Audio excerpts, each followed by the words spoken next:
அஞ்சறை பெட்டி அப்படிங்கிறது நம்ம எல்லாருக்குமே தெரிந்த ஒரு பொதுவான பொருள். இதை மசாலா பெட்டி அப்படின்னு நிறைய பேர் சொல்லுவாங்க. எல்லா வீடுகளிலும் இருக்கும் இந்த பெட்டியானது கண்டிப்பாக இருக்க வேண்டிய ஒரு பொருளாகவே சொல்லப்பட்டிருக்கு. அந்த அஞ்சறை பெட்டி ரகசியத்தை பற்றி தான் இப்போ நம்ம தெரிஞ்சுக்க போகிறோம். பணத்தை ஈர்த்து கொள்ளும் இப்படி ஒரு பொருளை அஞ்சறை பெட்டியில் மறைத்து வைங்க. பணம் சேருவதற்கான ரகசியம் கண்டிப்பாக தெரிந்துக்கிட்டு அதை செய்யணும் அப்படிங்கிறத பற்றி இந்த பதிவில் நம்ம தெரிஞ்சுக்கலாம். வணக்கம். நம்ம இறையொளி திருவருள் சார்பாக உங்கள் எல்லாருக்குமே அன்பான வணக்கங்க. சமையல் அறையில் இருக்கக்கூடிய மிக மிக முக்கியமான ஒரு பொருளில் ஒன்று தான் இந்த அஞ்சறை பெட்டி. சமையல் அறையில் இந்த அஞ்சறை பெட்டி இல்லாமல் இது நாள் வரைக்கும் நம்ம இருந்துக்கிட்டு இருந்தோம்னா உடனடியாக அதை வாங்கி வைத்து விடுவது தான் மிக மிக சிறப்பு அப்படிங்கிறது உண்மை. ஒரு வீட்டின் சமையல் அறையில் முக்கியமாக இருக்க வேண்டிய பொருட்களில் இந்த அஞ்சறை பெட்டியும் ஒன்று. நம்ம ஆரோக்கியத்திற்கும் அது நல்லது, அதிர்ஷ்டத்திற்கும் அது நல்லது அப்படிங்கிறது ரெண்டு வகையில் நமக்கு பெனிஃபிட்டை கொடுக்கக்கூடிய இந்த அஞ்சறை பெட்டி எல்லார் வீட்டிலையும் இருக்கணும். குறிப்பாக பிளாஸ்டிக்கில் அஞ்சறை பெட்டி வைத்து பயன்படுத்துவதை தவிர்த்து விட்டு எவர் சில்வர் அந்த ஒரு பாக்ஸை வாங்கி அந்த அஞ்சறை பெட்டி பொருட்களை அதில் சேகரிப்பது வைப்பது அப்படிங்கிறது மிக சிறப்பான ஒரு பலனை நமக்கு பெற்றுக் கொடுக்கும்.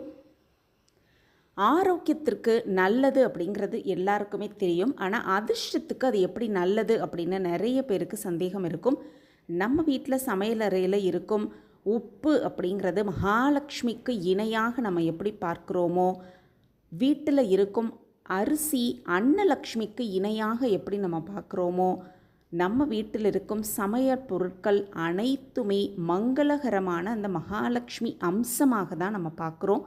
அந்த காலத்துலலாம் பார்த்தோன்னா பெரியதாக இருக்கும் அஞ்சறை பெட்டி தான் பயன்படுத்திக்கிட்டு வந்தாங்க. அந்த காலத்துலலாம் ரொம்பவே பெருசாக அதை பயன்படுத்திக்கிட்டு வருவாங்க. ஆனால் இப்போ காலம் போன மாற்றத்தினால எல்லாருமே அந்த அஞ்சறை பெட்டியை வைப்பதையே மறந்துடுறாங்க. குறிப்பாக வாழ்க்கை தரம் மாற்றுவதால் பிளாஸ்டிக்கில், வுட்டனில் இந்த மாதிரி பல விதத்தில் அஞ்சறை பெட்டி இப்போ புழக்கத்தில் இருக்குது. அந்த காலத்துலலாம் பார்த்தோன்னா அஞ்சறை பெட்டி பெரிய அளவில் தான் நம்ம பயன்படுத்துவாங்க. அந்த அஞ்சறை பெட்டியில் மசாலா பொருட்கள், தானிய பொருட்களையும் குறையாமல் வைத்து பராமரித்துக்கிட்டு வந்தாங்க. உப்பு ஜாடியில் எப்படி உப்பு குறையாமல் இருக்கணும் அப்படின்னு நம்ம நினைப்போமோ, எப்படி அது சாஸ்திரமோ, அதே போல் வீட்டில் இருக்கும் அஞ்சறை பெட்டியில் உள்ள பொருட்களும் குறையாமல் நிரம்பி இருக்கும் அப்படிங்கிறது. அப்படி இருக்கும் பொழுது தான் மகாலட்சுமி நிறைந்து இருப்பாள் அப்படிங்கிறது உண்மை. அந்த அஞ்சறை பெட்டியில் கடுகு, மிளகு, ஜீரகம், வெந்தயம், உளுத்தம்பருப்பு, கடலைப்பருப்பு இது எல்லாமே வச்சுருப்பாங்க. அவைகளோடு சேர்த்து நம்ம பாட்டி, நம்ம அம்மா காலத்துலலாம் கொஞ்சமாக பணத்தையும் அதில் மறைத்து வைத்திருக்கிறத நம்ம நிறைய பேரிட பார்த்துருப்போம்.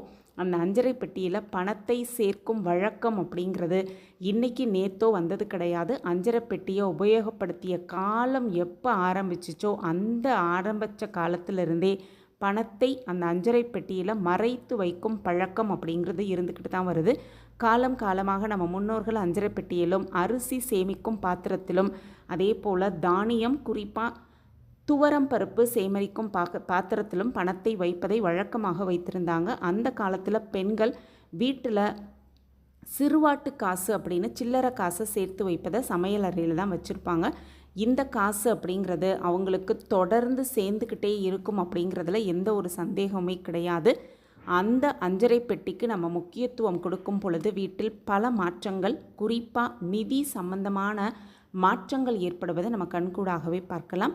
அஞ்சறை பெட்டிக்கு அடியில் யாருக்குமே தெரியாமல் நம்ம சேர்த்து வைக்கப்படும் அந்த காசு அப்படிங்கிறது தொடர்ந்து சேர்ந்துக்கிட்டே இருக்கும் அப்படின்னும், ஏன்னா அஞ்சறை பெட்டி ரொம்ப ரொம்ப அதிர்ஷ்டம் வாய்ந்தது. நறுமண மிகுந்த பொருட்கள் இருக்கும் அந்த இடத்தில் மகாலட்சுமி நிரந்தரமாக வாசம் புரிவாங்க அப்படிங்கிறதுனால அந்த இடத்தில் யாருக்கும் தெரியாமல் பொருட்கள் வைப்பதற்கு அடியில் பணமோ சில்லறை காசோ சேர்த்து வைக்க நம் வீட்டில் பணம் சேருவதை நம்ம கண்கூடாகவே பார்க்கலாம். அதே போல் பட்டை, லவங்கம், ஏலக்காய் இப்படி வாசனை பொருட்களுக்கு அப்படின்னு ஒரு தனியாக ஒரு மசாலா பெட்டி வச்சுருக்கணும். அப்படிப்பட்ட மசாலா பெட்டியிலும் பணத்தை சேர்த்து வைப்பது அப்படிங்கிறது ரொம்ப ரொம்ப நல்லது. நம் வீட்டில் இருக்கும் அஞ்சறை பெட்டியில் எக்காரணத்தை கொண்டும் இரும்பு சம்பந்தப்பட்ட பொருட்களை வைக்கவே கூடாது. இந்த மாதிரி வைக்காமல் பணத்தை சேகரித்து வைத்தோன்னா மறைத்து வைத்தோன்னா நறுமணமிக்க அந்த பொருட்களில் மகாலட்சுமி வாசம் நிறைந்து நம் வீட்டில் எப்பொழுதும் செல்வ செழிப்புக்கு பஞ்சமே இருக்காது அப்படிங்கிறத தெரிந்துக்கிட்டு அதை நம்ம செய்யணும். இந்த பதிவு உங்களுக்கு பயனுள்ள பதிவாக இருக்கும் அப்படின்னு நான் நம்புகிறேன். மீண்டும் ஒரு புதிய பதிவில் பார்க்கலாம். நன்றி, வணக்கம்.